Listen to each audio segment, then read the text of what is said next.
The value of two sine theta can be A plus one upon A where A is a positive number and A is not equal to one. तो हमें ये देखना है कि ये true है या फॉल्स है। ठीक है, तो हम देख मान लेते हैं, हमें दिया हुआ two value of two sine theta can be this, तो let it be equal to a plus one upon a is equal to two sine theta. ठीक है, इसको मान लेते हैं। तो अब हम इसको सॉल्व करते हैं, तो ये हम इसको a square plus one upon a equals to two sine theta.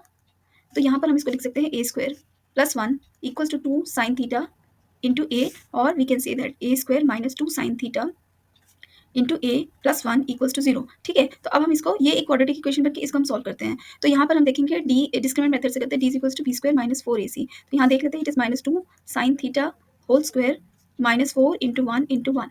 ठीक है, तो ये आ जाएगा आपका डी आ गया आपका four sine square theta minus four. अब देखिए, बिकॉज ए इज पॉजिटिव, तो इसका जो आपके रूट्स आएंगे वो भी आपके पॉजिटिव होने चाहिए। तो कब होंगे?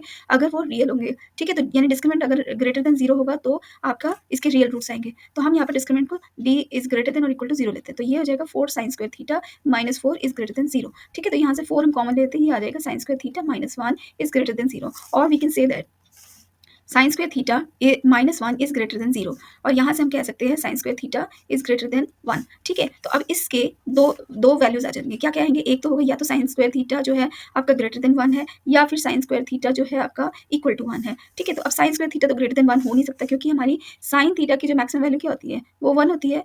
तो अब ये आपका साइन थीटा जो है आपका ये जो फर्स्ट पार्ट है sign square theta is greater than one, ये तो नहीं है, तो ये नहीं हो सकता। ठीक है, अब हम यहाँ देख लेते हैं sine square theta equals to one. तो साइन स्क्वायर थीटा अगर इक्वल टू वन है तो हम इसको तो साइन थीटा की वैल्यू क्या हो जाएगी? ये तो प्लस माइनस वन होती है, बट आपके अकॉर्डिंग क्या होगा? ये आपकी क्लास के according it is plus one. ठीक है, तो अगर साइन थीटा प्लस वन है, तो अब साइन थीटा अगर प्लस वन है, साइन थीटा क्या आ रहा था? साइन थीटा अगर वन है तो हम इसको देख सकते हैं, हमारे यहाँ पर हमने ऊपर क्या कंसिडर किया था? A plus a one upon a sine theta equals to one. तो इसमें पुट करते हैं, तो a plus one upon a is equal to sine theta, और इसके अकॉर्डिंग साइन थीटा क्या है? वन। ठीक है, यहाँ पर टू है, तो ये वन इंटू टू यानी कि टू। तो अब देखो a plus one upon a equals to two. अगर आप इसको क्वाड्रेटिक फॉर्म में सॉल्व करोगे तो भी आपका ए की वैल्यू वन आएगी। अदरवाइज आप खुद भी देख सकते हो, अगर ए में वन लेती हूँ तो इसका रेसिप्रोकल वन होगा। ठीक है, तो तभी ये वैल्यू इसके इक्वल टू के इक्वल आएगी। तो आप दोनों से ही कर सकते हो, इसको क्वाड्रेटिक में भी कर सकते हैं, a square plus one upon a equals to two. इसको सॉल्व करके आप करोगे तो आपकी ए की वैल्यू वन ही आ रही है। तो लेकिन हमें क्वेश्चन में क्या दिया हुआ है कि ए जो है आपका वन नहीं है, a is not equal to one. तो अगर ए इक्वल टू वन हो रहा है तभी ये होगा, अदरवाइज ये दिस जो आपको क्वेश्चन में दिया है, जो हमने एज्यूम किया है a plus one upon a equals to two sine theta, तो ये जो है कंडीशन हमने जो मान लिया माना एज्यूम किया था, ये फॉल्स है। तो ये आंसर इसका जो है दैट इज फॉल्स।